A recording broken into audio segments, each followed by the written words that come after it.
Je veux revenir sur quelques éléments dont on a parlé à la retraite et on a beaucoup parlé de l'identité.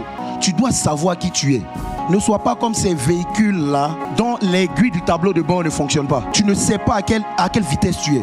D'ailleurs, tu sais que l'excès de vitesse, ça donne un ticket. Mais en même temps, si tu conduis en deçà d'une certaine vitesse, tu as un ticket aussi. Il faut connaître la loi. Nul n'est censé ignorer la loi. Non, en fait, le simple fait que tu ne saches pas qui tu es, il y a des choses que tu ne peux pas faire. Ma Bible dit qu'il a fait de nous un royaume de rois et de sacrificateurs. Apocalypse. Maintenant, regarde la particularité. Est-ce que tu as déjà vu un royaume où, dans ce royaume-là, tout le monde est roi? Tout le monde est roi dans ce royaume. Bon, ça, c'est notre Dieu qui a créé ça, tu vois. C'est notre Père et notre Dieu.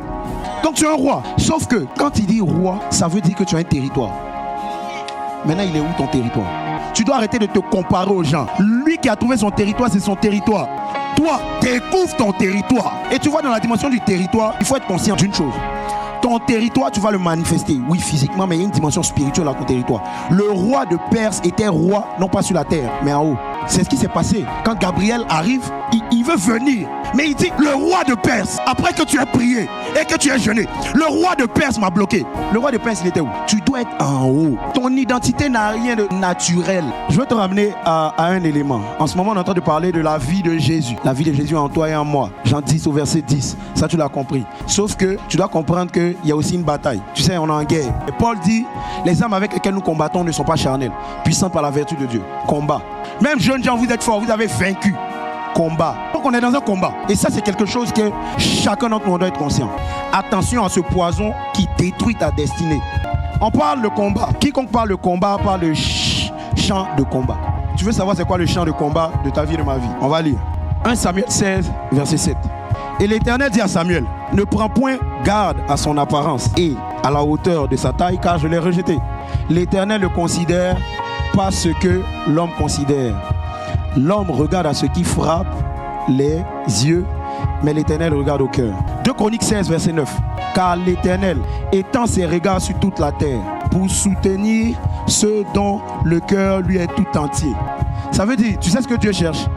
Dieu ne cherche pas les hommes. Dieu ne cherche pas les hommes, pourquoi? Parce que Jésus, à un moment donné, il a posé la question à Pierre. Vous faites quoi encore ici? Dieu aime les foules, mais la vérité c'est que la finalité ce n'est pas la foule, c'est le cœur de la foule. Donc Dieu ne veut pas les hommes, Dieu veut le cœur des hommes. Alors pour savoir ce que Satan veut prendre dans ta vie, il faut juste savoir ce que Dieu désire. Donc lui aussi, il veut ton cœur. Comment Dieu peut être dans un pays et puis il dit je cherche un homme qui se tient à la brèche? Mais Dieu, tu es dans un pays, tu es dans un empire. En fait le problème, ce n'est pas qu'il n'avait pas des hommes, il n'y avait pas un cœur qui pouvait se tenir à la brèche. Voilà pourquoi quand tu regardes l'attitude d'un homme qu'on appelle Néhémie, Néhémie 1 verset 4, le pays est dans la crise, dans la disette. Tu vas voir l'attitude d'un intercesseur. Lorsque j'entendis ces choses, je m'assis, je pleurais, je fus plusieurs jours dans la désolation. Je jeûnais, les intercesseurs qui jeûnent pas là. Je jeûnais, je priais devant le Dieu des cieux. Un homme qui s'est tenu à la brèche. Tu vois, donc c'est une question de cœur. Dieu veut ton cœur. Satan aussi veut ton cœur. Et tu vois, l'homme considère, quand on a lu tantôt, le mot considérer ici c'est ra en grec. Ça signifie rechercher. Donc en vrai, si je veux traduire, l'homme recherche ce qui frappe à l'œil.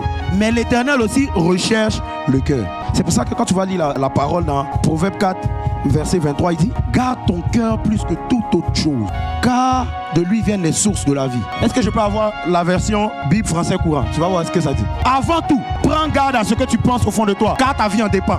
Ta vie dépend de ce qui est à l'intérieur. Voilà pourquoi Satan veut ta vie. Le problème avec ma génération, c'est ça. Il dit garde ton cœur plus que toute autre chose, car c'est de lui que viennent les sources de la vie. Prends la bouteille. C'est ce qui arrive. Là, j'ai pas gardé mon cœur. Tu sais ce qu'on appelle garder le cœur? Ça, c'est mon cœur. Viens prendre. C'est ça, garder mon cœur. Il dit, garde ton cœur plus que toute autre chose. Ça veut dire quoi? Ton cœur a plus de valeur que ton argent. Ton cœur a plus de valeur que ton travail. Ton cœur a plus de valeur que toute autre chose. Voilà pourquoi il dit, garde ton cœur plus que toute autre chose. Tu as déjà gardé un bunker avec 2 policiers devant? C'est ce que toi et moi on fait. Dieu dit, garde ton cœur. Tu dis, il m'a mal parlé. Bon, aujourd'hui je pardonne. Demain je pardonne pas. Ma patience a des limites. Hein? C'est ton cœur que tu gardes comme ça. Ta vie en dépend. Et la particularité de ça c'est quoi? C'est que il dit garde ton cœur plus que toute toute chose, car de lui viennent les sources de la vie. Le cœur n'est pas la source de la vie. Il dit c'est du cœur que découlent les sources de la vie. Il ne dit pas que le cœur est la source de la vie. Voilà pourquoi, si Satan, il pollue ton cœur, il va polluer toutes les sources de ta vie. Voilà pourquoi il s'attaque à ton cœur. Tu vois comment c'est simple? Il s'attaque à ton cœur parce qu'il y a plusieurs sources qui sortent. Tu as reçu des dons, miracles, signes, prodiges. Si tu ne gardes pas ton cœur, tu vas perdre. Je vais perdre. On va perdre. Dieu ne permettra pas. Mais il dit garde ton cœur, donc c'est ta responsabilité. Donc toi et moi, on doit être conscient qu'il faut se battre pour garder le cœur. Tu gardes ton cœur plus que toute autre chose. Tu blagues avec ton cœur. Maintenant, la particularité de garder son cœur, c'est quoi? Tu sais, si on te dit de garder quelque chose plus que toute autre chose, ça veut dire que ce qui est à l'intérieur est très important. Voilà pourquoi tu ne peux pas te permettre de jouer. Tu sais, hein, en temps de guerre, je t'ai rappelé qu'on est en temps de guerre. Il y a des lieux où des personnes, quand ces personnes sont tuées, quand le lieu est pris, la guerre s'arrête. Prends la présidence. Dis-moi si la guerre continue. Tu vois, quand il dit le tout autre chose, tu vois l'importance du tout autre chose. Il prend ton cœur, la guerre est finie. Si tu veux, prie, jeûne, dors par terre, fais ce que tu veux, mutile-toi. Ton cœur n'est plus là. Tu as perdu la guerre. Donc c'est très important. Tu veux savoir l'une des choses qui se trouve dans le cœur? C'est les paroles que Dieu a dites à ton sujet. Marie repassait des paroles. Donc ça veut dire que les paroles ne sont pas sur ta tête. Les paroles sont dans ton cœur. Ne laisse pas tout dans ton cœur. Le cœur ici, tu as vu quand on a fait la transition, il a parlé de pensée aussi. Maintenant, on revient à Jean 10, verset 10. Il dit le voleur ne vient que pour dérober, voler dans d'autres versions, égorger et détruire. Mais moi je suis venu afin que ait la vie et qu'elle soit dans l'abondance. Il commence par dérober. Je ne peux pas te détruire si je ne t'ai pas dérobé. Tu sais le mot dérober ici c'est quoi?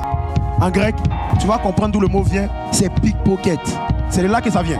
Tu connais un pickpocket? C'est sa nature le vol. C'est-à-dire il te vole, tu ne sais pas qui t'a volé. C'est pour ça que par moment, Satan est rentré. Il a déjà fait un carnage. Tu viens à l'église, tu pries, tu jeûnes. Mais la vérité c'est qu'il est déjà passé. Il est venu.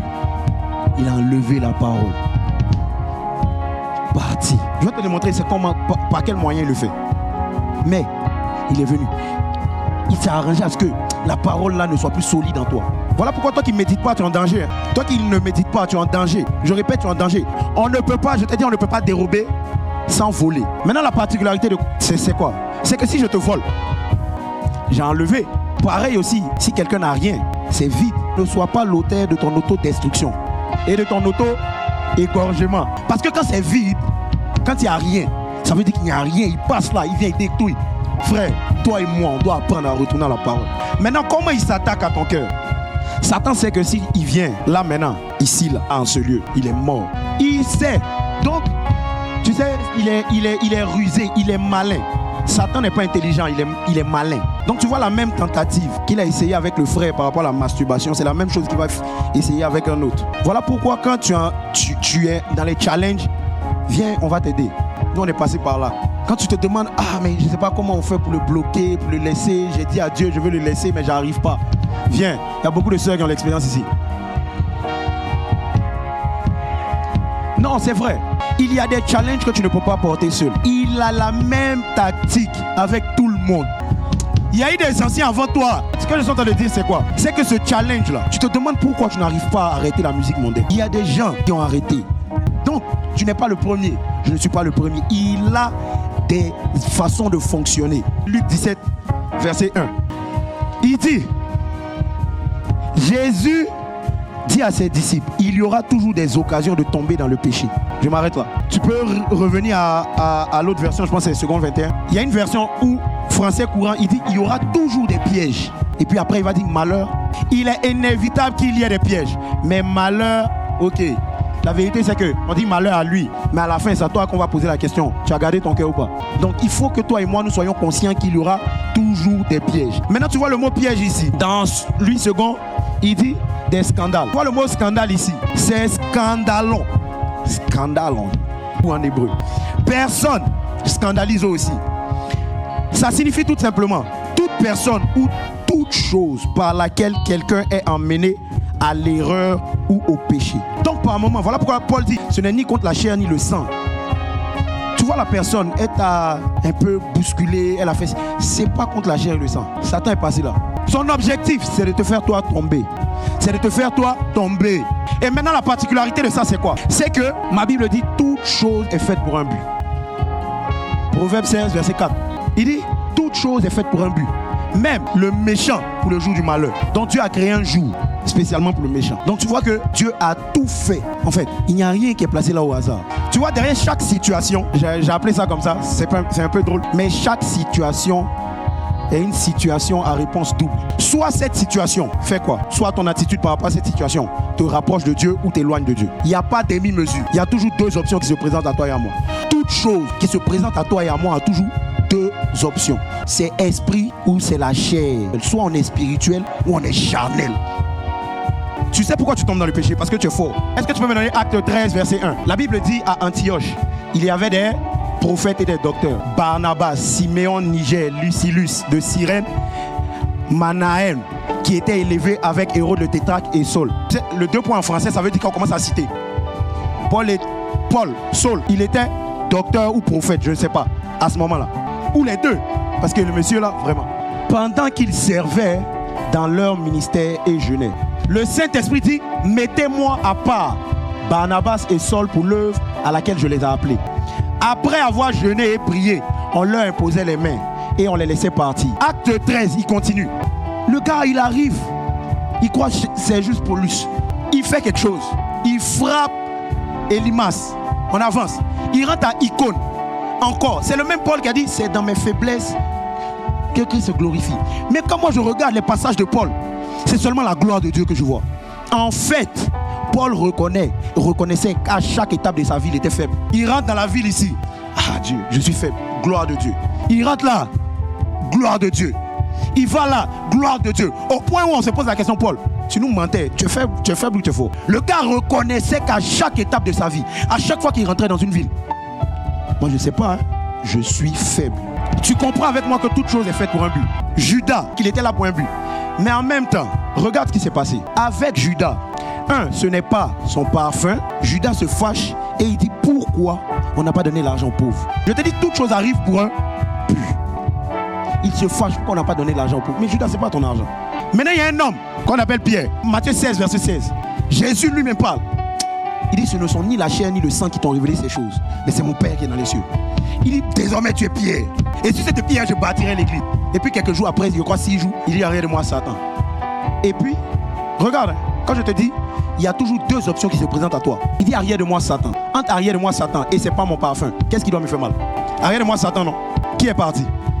Le chrétien fort, ce n'est pas celui à qui les choses n'arrivent pas. Le chrétien fort, c'est celui qui arrive à choisir la réaction par rapport à ce qui lui est arrivé. Le chrétien fort, ce n'est pas qu'il n'a pas de challenge. Le chrétien fort, c'est celui qui choisit comment il va réagir. Voilà pourquoi toi et moi, on doit crier Dieu. Dieu, l'esprit. Je veux l'esprit. Au nom de Jésus.